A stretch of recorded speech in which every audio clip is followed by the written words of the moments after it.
You pour your heart and soul into building this incredible product. You're hustling, you're grinding, you're ready to change the world. You hit that launch button, and then, crickets, nothing. That, my friends, is the cold start problem. It's like a punch in the gut. You need users to make your product valuable, but users won't come unless they see value. It's enough to make you want to chuck your laptop out the window, right? But hold on, don't even think about quitting.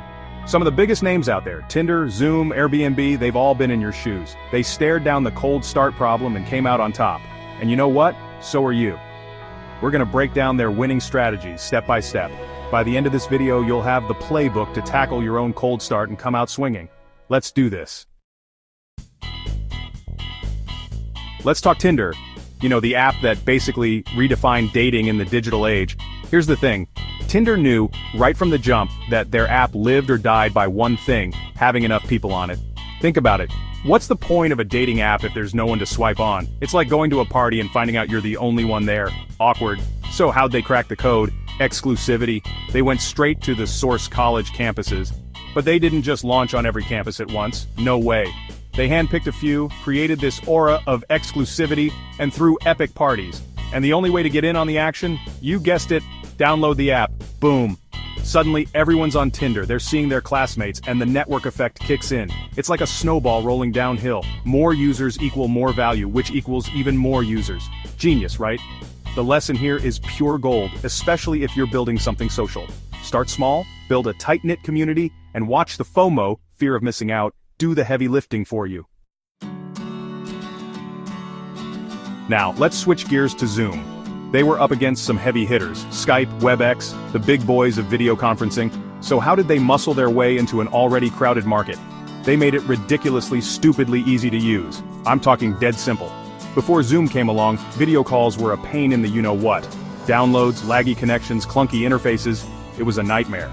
Zoom said, nah, we're doing this differently. They stripped away all the friction. Want to join a meeting? Click a link. That's it. No downloads, no account needed, just pure seamless connection. And guess what? People loved it. They started telling their friends, their co-workers, their grandma who could never figure out Skype. It spread like wildfire. Why? Because Zoom understood a fundamental truth: the easier you make something to use, the more likely people are to share it. Word of mouth marketing, baby. It's the holy grail of growth. So if you're building a product, ask yourself, is it so easy to use that people will rave about it? If not, get back to the drawing board.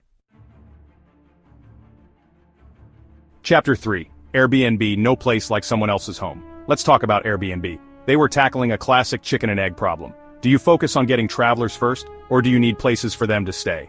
Airbnb went all in on the supply side, the hosts. They hit the streets, knocking on doors, convincing people to list their places on this new platform.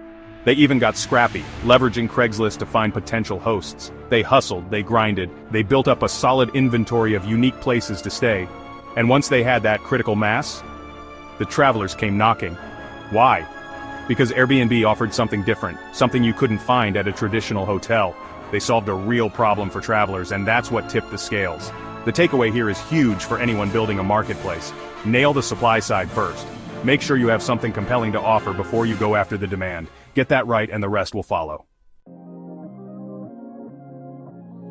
Alright, entrepreneurs, there you have it. 3 killer strategies from 3 iconic companies that conquered the cold start problem. Now it's your turn. What's your game plan? Which strategy resonates with you? Drop it in the comments below. Let's keep this conversation going. And if you found this video helpful, you know the drill. Smash that like button, subscribe, and hit that notification bell so you don't miss out on future videos. We're dropping knowledge bombs every week to help you crush it in the startup world. Keep hustling, keep grinding, and I'll see you in the next one. Share your founder's journey in the comments and book a call with Invental to discuss your next project. Link in the description below.